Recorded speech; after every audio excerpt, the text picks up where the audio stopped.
So, as you know, Susie Greene gets into trouble with the law quite often.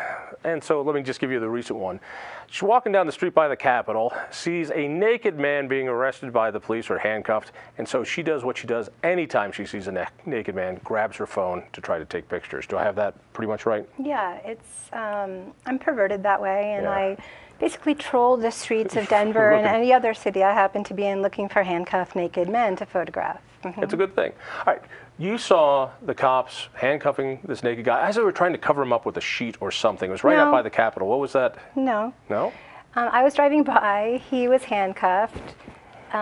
He was butt naked, seated on the sidewalk, and a bunch of officers were surrounding him. That looked a bit curious to me. He did have a little towel over his private area that the cops hadn't provided. It was a passerby who just didn't want the children, you know.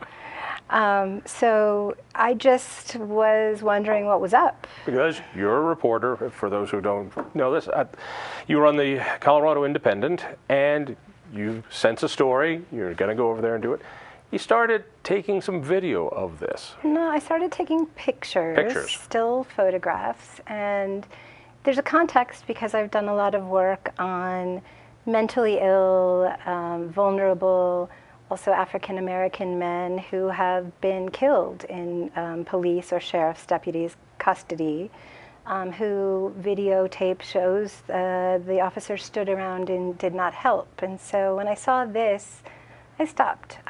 You know, reporters stop at lots of scenes. We don't always write about them. I would say usually we don't, but I did stop and started photographing the officers' handling of the situation. All right. That doesn't seem to be that big of a deal. I mean, cops have body cameras on them to do that. In fact, you were able to get the body. Let's jump to the punchline. Go ahead. I got some body camera. The city released some body camera video, but curiously, not the body camera video of the officer who sort of instigated this. So let's be clear. To get to the punchline. They tried to stop you from videoing this. Photographing. You were sweet, demure. Like I always am. Like you always are, of course. And they ended up putting you in cuffs, throwing you in the back of a car, and threatening you with arrest. It was a fun day for you. Let's show the videos. I think we got a clip of this, and then we'll dive into it. Let's show Susan Greene in action.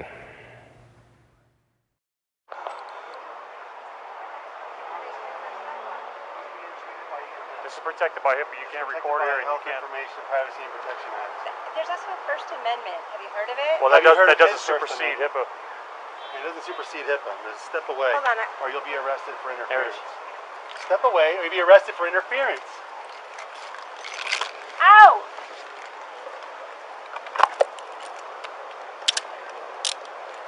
Stand up straight. Let's act like a lady. Stand up and act like a lady. All right.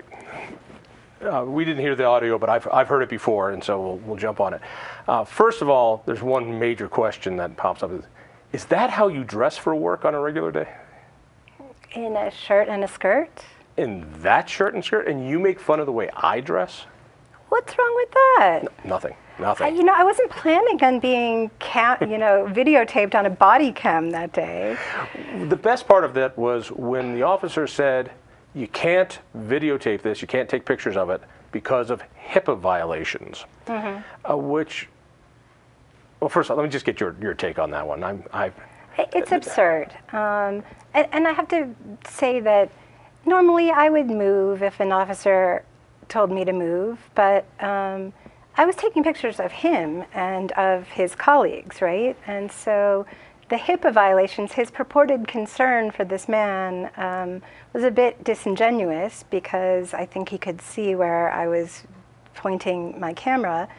And number two, I'm not going to move when the order to have me move is illegal. I mean, HIPAA deals with medical records and privacy, and there's nothing about this that related to HIPAA. I mean, we do still in this country, despite lots of funky stuff that's going on, have the right to photograph on public sidewalks. Contrary to the narrative of some police officers, I really wasn't there to to try violate, to get yeah, to photograph the naked man. I was there to somehow watchdog or record what was going on with these officers because I found it curious.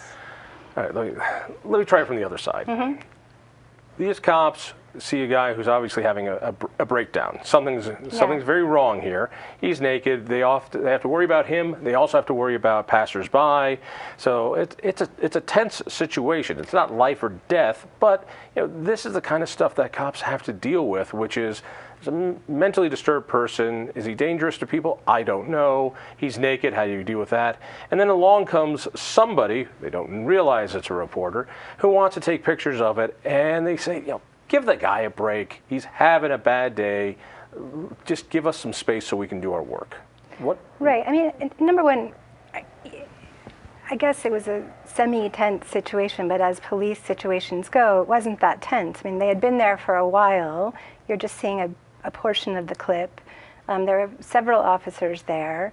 And to be clear, if they were so interested in his privacy, why didn't they cover him up or put him in a patrol car or in the ambulance at that point? Okay, why was he, sitting on the sidewalk handcuffed, right? So that's one question. And, if this was about his privacy, then why did he arrest me when I was taking a photograph of his badge, which you could see me doing in that video? Let me try it from a different angle.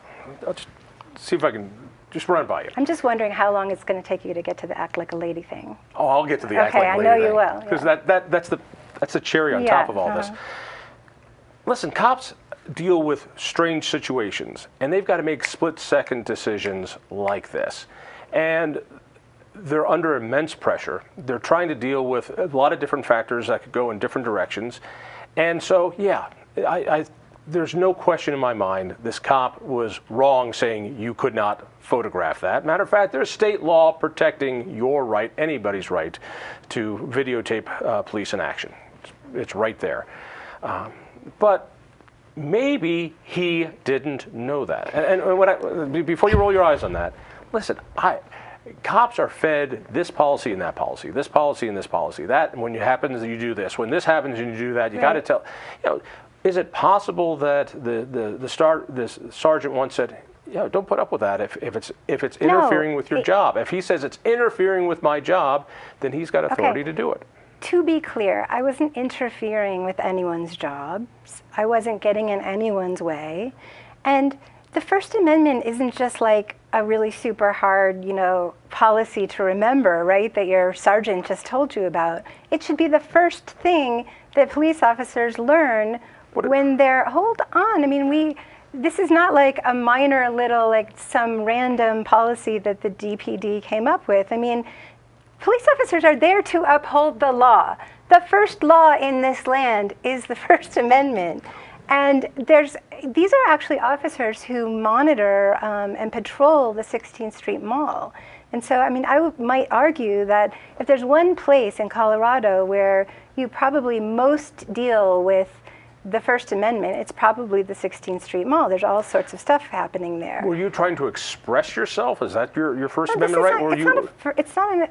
It's not expressing yourself. There is a First Amendment right to photograph or ask questions or record. It's a free speech. Photography or videography is a free speech right. It's also, by the way, more important than that, and I don't say that lightly because that's the First Amendment, but it's my job, okay? This is what reporters do. We stop, okay? We see something fishy, we stop and we ask about it. We are watchdogs. And so for them to essentially dictate what it is that we can photograph and what it is that we choose is newsworthy or not. And literally what you don't see on the video is him getting in my way like, he's guarding me on a basketball court. It's insane. I mean, who is comfortable, and this is not a partisan issue, with police officers telling us what we can and cannot photograph? Let's finish the rest of the story. Yeah. You complained about this. Not a surprise. You took it to the district attorney and say this... Yeah, I didn't take it to the district attorney. I thought somebody did. I thought I mean, Beth McCann weighed in on it. She did weigh in on it, but What I did she didn't say? take it to her because I had no faith that she would weigh in on it in any meaningful way. She said she's not going to prosecute, which comes as no shock because officers kill people in this city and they hurt people in big ways, way bigger than they did me, and nothing happens to them. They don't ever get prosecuted. So, you know, I didn't have a ton of faith that they were going to get prosecuted in this case. But if you did that to me or I did that to you, I'm pretty sure we'd be prosecuted. There is a state law. Senator John Cook was one of the sponsors of it. He is a former sheriff that gives everybody the right to photograph and record a police officer in the line of duty. It says that there are penalties involved. Yes. Do you plan on bringing this up in any other way? Are you going to bring a suit forward? Are you going to bring a complaint? What are you going to do? We want a response from Mayor Michael Hancock's, We being who?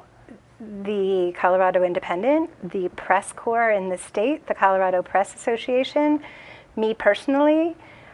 So we want to know what the city is going to do about this and when this is going to stop. If we don't get a response, we don't get a satisfactory response, we'll do whatever we need to take in court.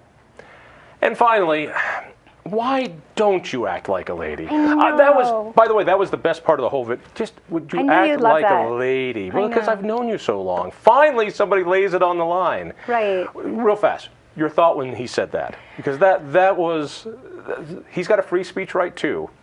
But that was he weird. did. My thought was, I don't know that I can say this on TV. I mean, I don't know if you played the expletive, but are you blanking kidding me? I mean, seriously, you're going to tell me to act like a lady? How should a lady act when she's being handcuffed? Should she put out her pinky like that? She should be more grateful and demure. Gotta run. Susan, thank you.